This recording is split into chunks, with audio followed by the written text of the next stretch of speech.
Mark Zuckerberg, a journalist, was asking him a question about the news feed. And the journalist was asking him, why is this so important? And Zuckerberg said, a squirrel dying in your front yard may be more relevant to your interests right now than people dying in Africa. And I want to talk about what a web based on that idea of relevance might look like. So when I was growing up in a really rural area in Maine, the internet meant something very different to me. It meant a connection to the world. It meant something that would connect us all together. And I was sure that it was going to be great for democracy and for our society. But there's this kind of shift in how information is flowing online. And it's invisible. And if we don't pay attention to it, it could be a real problem. So I first noticed this in a place I spend a lot of time, my Facebook page. I'm progressive politically, big surprise, but I've always gone out of my way to meet conservatives. I like hearing what they're thinking about. I like seeing what they link to. I like learning a thing or two. And so I was kind of surprised when I noticed one day that the conservatives had disappeared from my Facebook feed. And what it turned out was going on was that Facebook was looking at which links I clicked on. And it was noticing that actually I was clicking more on my liberal friends' links than on my conservative friends' links. And without consulting me about it, it had edited them out. They disappeared. So Facebook isn't the only place that's doing this kind of invisible algorithmic editing of the web. Google's doing it too.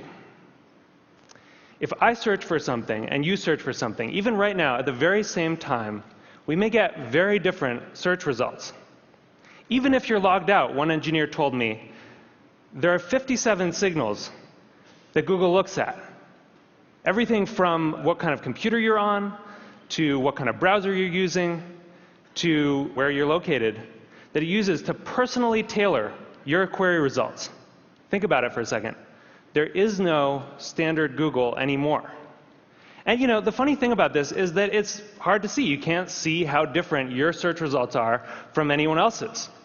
But a couple of weeks ago, I asked a bunch of friends to Google Egypt and to send me screenshots of what they got. So here's my friend Scott's screenshot. And here's my friend Daniel's screenshot. When you put them side by side, you don't even have to read the links to see how different these two pages are. But when you do read the links, it's really quite remarkable. Daniel didn't get anything about the protests in Egypt at all in his first page of Google results. Scott's results were full of them. And this was the big story of the day at that time. That's how different these results are becoming. So it's not just Google and Facebook either. This is something that's sweeping the web. There are a whole host of companies that are doing this kind of personalization. Yahoo News, the biggest news site on the internet, is now personalized. Different people get different things. Huffington Post, Washington Post, New York Times, all flirting with personalization in various ways. And where this moves us very quickly toward a world in which the internet is showing us what it thinks we want to see, but not necessarily what we need to see. As Eric Schmidt said, it'll be very hard for people to watch or consume something that has not, in some sense, been tailored for them. So I do think this is a problem. And I think if you take all of these filters together, if you take all of these algorithms, you get what I call a filter bubble.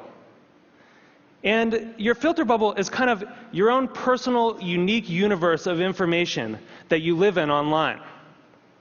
And what's in your filter bubble depends on who you are, and it depends on what you do. But the thing is that you don't decide what gets in. And more importantly, you don't actually see what gets edited out. So one of the problems with the filter bubble was discovered by some researchers at Netflix.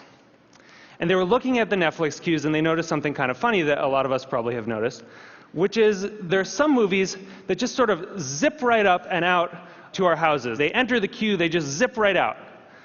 So Iron Man zips right out, right? And Waiting for Superman can wait for a really long time. What they discovered was that in our Netflix queues, there's kind of this epic struggle going on between our future aspirational selves and our more impulsive present selves. We all want to be someone who has watched Rashomon. But right now, we want to watch Ace Ventura for the 4th time. So the best editing gives us a bit of both. It gives us a little bit of Justin Bieber and a little bit of Afghanistan. It gives us some information vegetables. It gives us some information dessert. And the challenge with these kind of algorithmic filters, these personalized filters, is that because they're mainly looking at what you click on first, it can throw off that balance. And instead of a balanced information diet, you can end up surrounded by information junk food. So what this suggests is actually that we may have the story about the internet wrong. In a broadcast society, this is how the founding mythology goes, right? In a broadcast society, there were these gatekeepers, the editors, and they controlled the flows of information. And along came the internet, and it swept them out of the way, and it allowed all of us to connect together, and it was awesome. But that's not actually what's happening right now. What we're seeing is more of a passing of the torch from human gatekeepers to algorithmic ones. And the thing is that the algorithms don't yet have the kind of embedded ethics that the editors did. So if algorithms are going to curate the world for us, if they're going to decide what we get to see and what we don't get to see, then we need to make sure that they're not just keyed to relevance. We need to make sure that they also show us things that are uncomfortable or challenging or important. This is what TED does, right? Other points of view. And the thing is, we've actually kind of been here before as a society. In 1915, it's not like newspapers were sweating a lot about their civic responsibilities. Then people kind of noticed that they were doing something really important. That in fact, you couldn't have a functioning democracy if citizens didn't get a good flow of information. That the newspapers were critical because they were acting as the filter, and that journalistic ethics developed. It wasn't perfect, but it got us through the last century. And so now, we're kind of back in 1915 on the web. And we need the new gatekeepers to encode that kind of responsibility into the code that they're writing. I know there are a lot of people here from Facebook and from Google, Larry and Sergey, people who have helped build the web as it is, and I'm grateful for that. But we really need you to make sure that these algorithms have encoded in them a sense of the public life, a sense of civic responsibility. We need you to make sure that they're transparent enough that we can see what the rules are that determine what gets through our filters. And we need you to give us some control so that we can decide what gets through and what doesn't. Because I think we really need the internet to be that thing that we all dreamed of it being. We need it to connect us all together. We need it to introduce us to new ideas and new people and different perspectives. And it's not going to do that if it leaves us all isolated in a web of one. Thank you. Thank you.